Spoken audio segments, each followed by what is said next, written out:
DZMM Radyo Patrol Flash Report.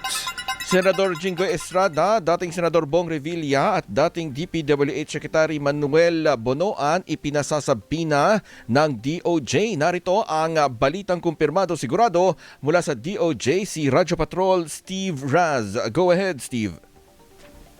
Yes, nag-issue na nga ng subpoena ang Department of Justice laban kina Senator Jinggoy Estrada, dating Senador Bong Revilla at dating DPWH Secretary Manuel Bonoan para sa isasagawang preliminary investigation kaugnay ng manumalyang flood control projects. Ayon kay Justice Spokesperson Attorney Paul Martinez, pinatadalo ang mga dati at kasulukuyang opisyal ng gobyerno sa February 2 at 12, 2026. Ayon kay Martinez, ang reklamo na inaay ng NBI ay may kaugnayan sa kasong graft at plunder.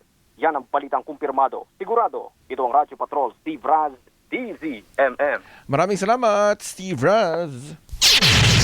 DZMM Radyo Patrol Flash Report.